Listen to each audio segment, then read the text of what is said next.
Hello, it's Jimmy here at O'Reilly's. Have here a Nissan X-Trail. It's got some DPF issues that he's tried to have resolved elsewhere, but they couldn't resolve it, so he's brought it over here for me to have a look at. So it's had this changed. Yeah. I'll have to open it up and have a look. Okay, so this is the differential pressure sensor. That's right, yeah.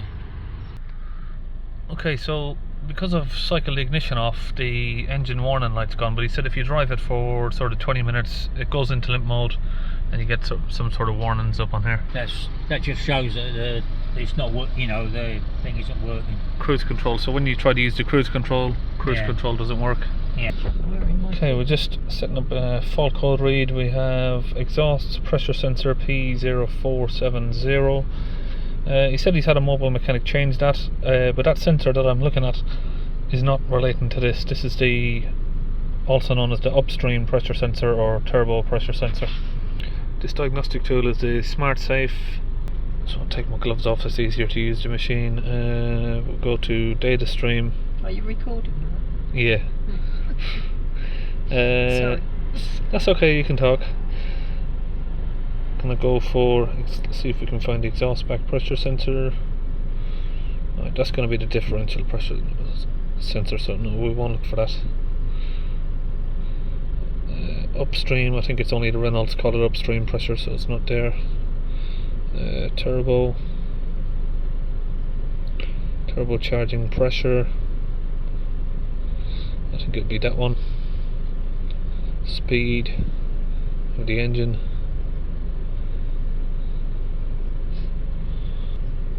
Okay, we'll graph that and then combine the graphs. So we're looking for, let me just turn that interior light off. Okay, so we're looking for these two graphs to sort of match. RPM speed with the boost pressure speed should sort of go up and down. So we've got no movement from here, which we should have this orange graph here giving a similar sort of wave as the engine speed. Okay, we've got the engine cover up. People always say use gloves to me, use gloves, but what happens, you can see there, I can't use the diagnostic machine when I'm using the gloves, and I also can't use my screen here that I'm recording this with because the touchscreen just doesn't want to work, or it just starts playing up. So I'll just have to use my hands and we can clean them afterwards. Okay, so we're gonna have a look at the upstream pressure pipe over here. Cut that off. So I can feel that there is air coming out of here. You can see by checking the pressure gauge that it's not blocked. So we're going to have a look at this sensor right here. Just testing the plug. We've got power supply here. We've also got signal and earth. Continuity there with the earth. Okay, so in my own van here, got a few of these sensors.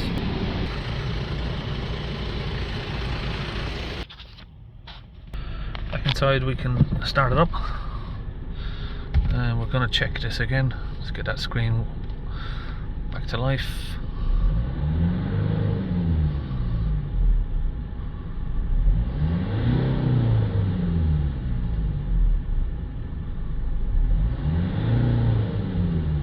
So it looks better. That was a stupid thing to say. No, that's fine. She just asked if it was a fault I've seen before. Yeah. Might have fairly common? I might have seen it once or twice. It is common, yeah. We'll check the exhaust pressure difference while we're here. 4 or 5. Okay, we're now going to clear the P0471, is it? P0470 and the P1525.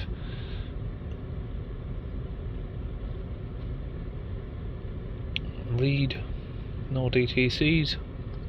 So now if we press the cruise control on, it's not flashing, so the cruise control will work again.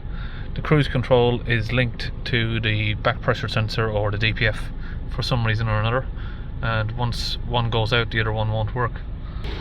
Okay, so this part that was changed by a mobile mechanic is the differential pressure sensor. Exhaust back pressure sensor is a completely different part, so the wrong part was bought and changed. Oh, look what I've got here as well, that's from one of the previous cars. Renault pressure sensor hose. Had the last one of these, well, the green one. You got a green and a black one. The last car I done, the black one was disintegrated. Okay, so that's really all sorted there, and I'll see you on the next video.